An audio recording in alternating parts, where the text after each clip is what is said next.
কোনো ফাইজলামি করবার সুযোগ কিন্তু নাই। তারেক রহমান সম্পর্কে অবশ্যই সমালোচনা করবার অধিকার আছে সবার রাজনীতি হিসাবে, কিন্তু তারেক রহমানকে অথবা কোনো রাজনৈতিক দলের নেতাকর্মীকে হেয় করে কথা বলার কোনো রাইট নাই। তারেক রহমানের ব্যাপারে একজন সমন্বয়ক বলেছেন যে উনি ছাত্রদের ভাষায় নাকি কথা বলছেন।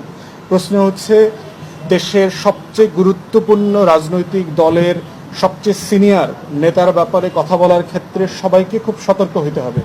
হাসনাত আব্দুল্লাহ থেকে শুরু করে সকল ছাত্র সমন্বয়ককে বলছি, তোমাদের এই আন্দোলনের সাথে তোমরা 3 সপ্তাহ আন্দোলন করো নাই।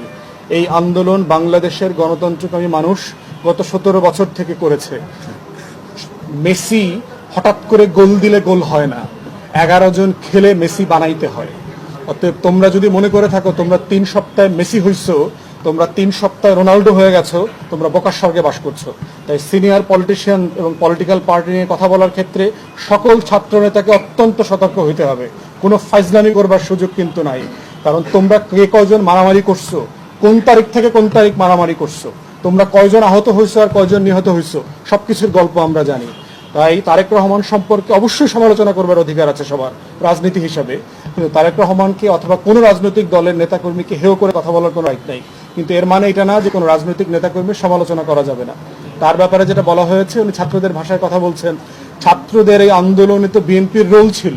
বিএনপির মহাসচিব বলেছেন যে এই জুলাই আগস্টের গণহত্যায় বিএনপির 200-র উপর নেতাকর্মী মারা গেছে। তো ছাত্রদের ভাষায় কথা বলা মানে এটা কি ধরনের কথা? অতএব আমরা মনে করি যে কথা বলার ক্ষেত্রে সতর্ক হইতে হবে। কোনো রাজনৈতিক নেতাকে ছোট করা যাবে না, কারোর ত্যাগকে ছোট করা যাবে না। মাদ্রাসারও শত শত মানুষ শহীদ হয়েছেন, কওমি মাদ্রাসার, আলিয়া মাদ্রাসার, জামাতের, শিবিরের, হেফাজতের, প্রত্যেকের অবদানকে শ্রদ্ধার সাথে স্মরণ করতে হবে আমাদের এই আন্দোলনে। এটা কোনোভাবে ছোট করবার সুযোগ নাই। সাংবাদিকরা দায়িত্ব পালন করতে গিয়ে 4 জন না 6 জন সাংবাদিক শহীদ হয়েছেন। তো প্রত্যেকের অবদানকে গুরুত্ব সহকারে দেখতে হবে। একক কোনো ভিত্তির উপরে আন্দোলন হয় নাই, এটা যেন সবার মনে থাকে। এই আন্দোলনটা সারা বাংলাদেশ মিলে আন্দোলন করেছে। 3 সপ্তাহে 3.5 জন এসে আন্দোলন করে নাই।